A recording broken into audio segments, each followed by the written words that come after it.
Students, कैसे हो। आज के सेशन में स्टूडेंट्स अपने जिस पोइम पर डिस्कशन करने जा रहे हैं, इस पोइम का टाइटल है ए बॉयज सॉन्ग। बॉय लड़का, सॉन्ग गीत। और इस फेमस पोइम को कंपोज किया है विल्फ्रेड विल्सन गिब्सन ने।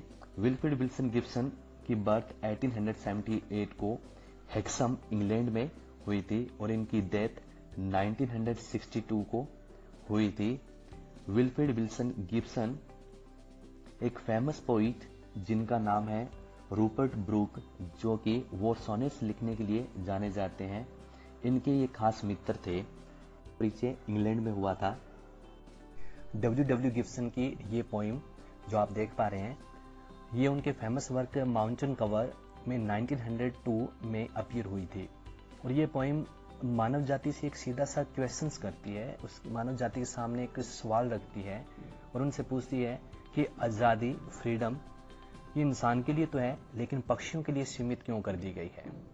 मीन्स कि इंसान तो इसे फुली इंजॉय कर रहे हैं, और जबकि इंसान ने पक्षियों के लिए ये जो आज़ादी है कुछ मायने में कम कर दी है। ऐसा क्यों है? अर्थात कवि क्वेश्चंस करते हैं कि इस नेचर ने आज़ाद रहने का अधिकार तो दोनों वर्गों को बराबर रूप से दिया है, फिर ऐसा क्यों है कि हम पक्षियों को फांसने के लिए जाल बिछाते हैं और पक्षी हमें पिंजरे में कैद नजर आते हैं। साथ ही साथ प्रेजेंट पोएम पक्षियों के प्रति पोइट के असीम प्रेम और उनकी गहरी सहानुभूति को दिखाती है, उनके लिमिटलेस लव को शो करती है।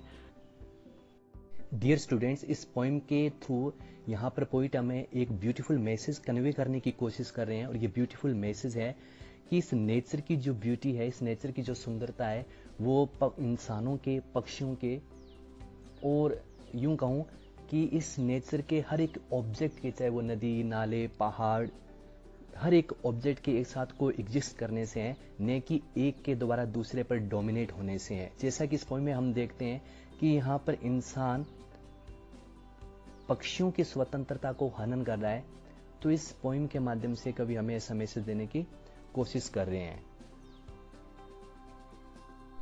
और इस नेचर के हर एक पार्ट को दूसरे पार्ट का रिस्पेक्ट करना चाहिए। मीन्स कि नेचर ने हमको जो गिफ्ट्स दिए हैं, स्पेशली फ्रीडम का जो गिफ्ट है, उसकी हमें रिस्पेक्ट करनी चाहिए। एक वर्ग के द्वारा दूसरे की स्वतंत्रता को खत्म नहीं करना चाहिए, चुनौती नहीं देना चाहिए।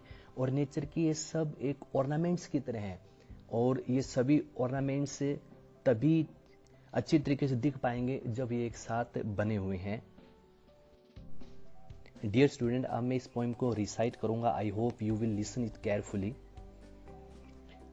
पोइम है a boy's song by Wilfred Wilson Gibson, W Gibson.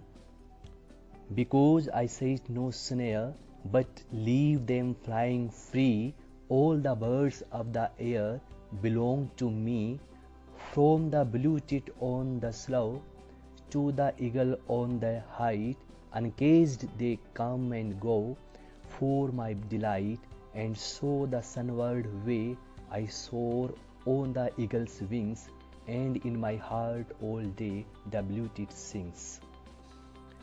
Dear student, अब मैं इस पोइम को अपने आप स्टैंजा वाइज एक्सप्लेन करेंगे। यहाँ पर इसके बेसिक फीचर्स की बात करूँ, जनरल थिंग्स की बात करूँ, तो यहाँ पर इस पोइम के अंदर आप 3 स्टैंजा देख पा रहे हैं। फर्स्ट, बिकॉज आई सेट से लेके टू मी तक। सेकंड स्टैंजा है यहाँ पर फ्रॉम द ब्लू टीट से लेके for my delight. Third one stanza and so the sunward the blue tit sings तक। फर्स्ट स्टैंजा की फर्स्ट लाइन आप अच्छे तरीके से देख पा रहे हैं। Let's explain this poem. Dear student, यहाँ पर पोइम की बहुत ही अच्छी शुरुआत करते हुए पोइट कहते हैं because I set no snare. Because means क्योंकि, बिकॉज मीन्स क्योंकि, सेट मीन्स लगाना, सेट मीन्स लगाना, बिछाना। Because I set no snare, snare means जाल, स्नेयर मीन्स जाल, नेट भी कह सकते हैं हम इसको। Because I set no snare, क्योंकि मैं कोई जाल नहीं लगाता। But leave them flying free.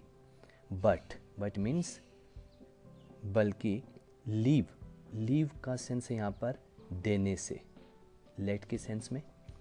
Them use हुआ है यहाँ पर बर्ड्स के लिए।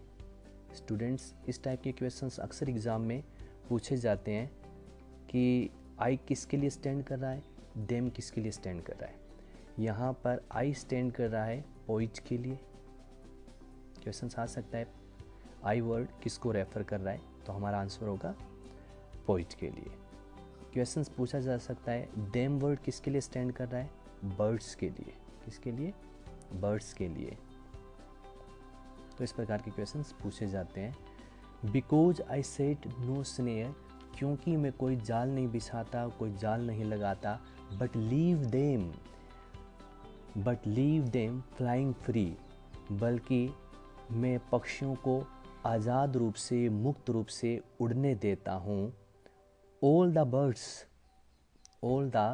Birds of the air, all the birds means पक्षी, और एयर मीन्स इस पोइम के रेफरेंस में हम कह सकते हैं स्काई।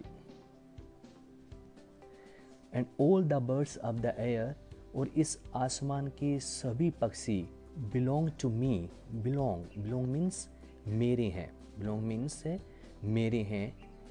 मी स्टैंड कर रहा है फिर पोइट के लिए। कवि कहना चाहते हैं कि मैं पक्षियों को फांसने के लिए, पक्षियों को पकड़ने के लिए कोई जाल नहीं बिछाता, but leave them flying free, बल्कि उन्हें मुक्त रूप से उड़ने देता हूँ। और इस आसमान के सभी पक्षी मेरे अपने हैं। क्यों हैं सभी पक्षी? पोइट को ऐसा क्यों लगता है कि सभी पक्षी उसके अपने हैं? क्योंकि पक्षियों को पकड़ने के लिए कभी किसी भी प्रकार का जाल नहीं बिछाता, उन्हें पकड़ने की कोशिश नहीं करता, उनके फ्रीडम की रिस्पेक्ट करता है। इसलिए कवि कहता है कि आसमान के एक नहीं, दो नहीं, सभी पक्षी मेरे अपने हैं। नेक्स्ट स्टेंजा देखिए।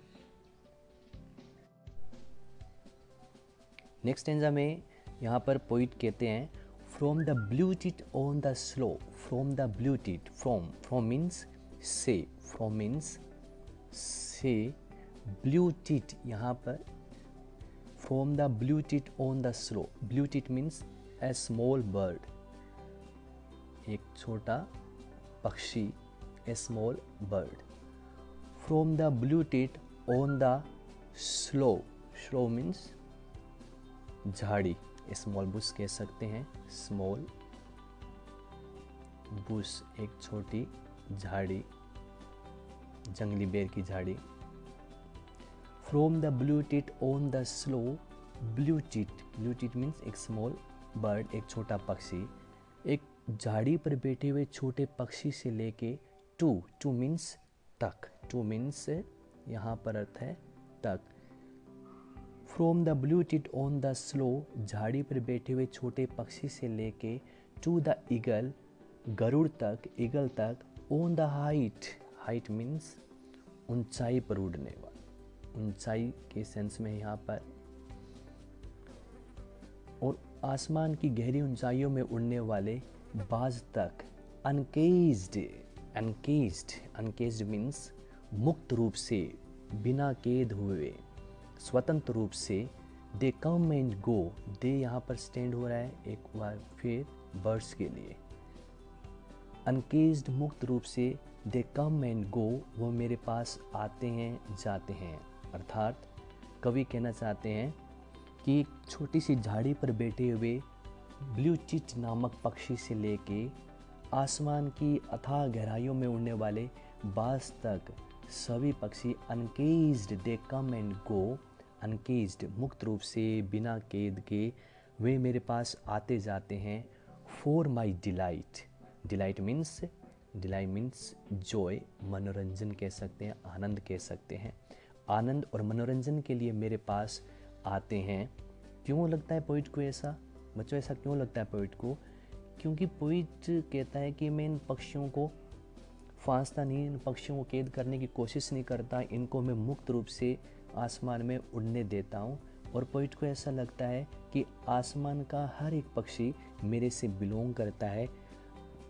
छोटी सी चिड़िया जो कि एक झाड़ी पर बैठी हुई है, उस छोटी सी चिड़िया से लेके आसमान की गहरी ऊंचाइयों में उड़ने वाला ईगल तक उसका अपना पक्षी है, वो सब उससे बिलोंग करते हैं। और अनकेस दे कम एंड गो, और बिना डरे हुए,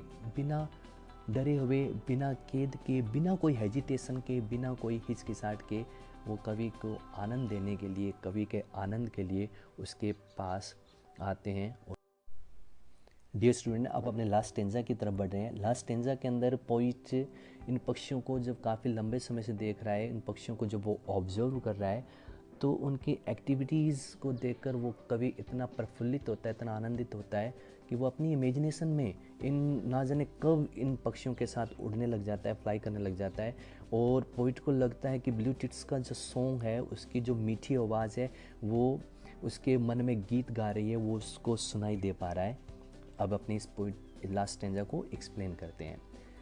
and so the sunward way, so means इसलिए, कवि कहते हैं सो द सनवर्ड इसलिए, to so the sunward way, sunward means towards the sun, सूर्य की ओर। फ्रेज का अर्थ है यहाँ पर सूर्य की ओर। एंड सो द सनवर्ड वे, कवि महसूस करते हैं कि इस प्रकार सूर्य की तरफ, सूरज की तरफ आई सोर, सोर मीन्स ऊंचाई पर उड़ना, सोर मीन्स ऊंचाई पर उड़ना, और इस प्रकार सूर्य की तरफ मैं उड़ने लगता हूँ। ऑन द ईगल्स विंग्स, मानो कि मेरे बाज के पंख लग गए हैं, मैं बाज की पंखों की सहायता से मैं सूर्य की तरफ उड़ रहा हूँ। डियर स्टूडेंट्स, यहाँ पर पोइट को अपनी इमेजिनेशन में लगता है, अपनी कल्पना में लगता है कि वो सूरज की तरफ पक्षियों के साथ उड़ रहे हैं। And in my heart all the day, and in my heart, heart means हृदय, ऑल डे मीन्स दिन भर, ऑल डे मीन्स दिन भर। कवि को ऐसा लगता है कि वो अपनी कल्पना में सूर्य की तरफ आसमान की गहरी ऊंचाइयों में ईगल विंग्स की सहायता से उड़ रहा है। And in my heart all the day the blue tit sings, और दिन भर कवि को ऐसा महसूस होता है कि उसके अंदर, उसके हार्ट में ब्लू टिट, छोटी चिड़िया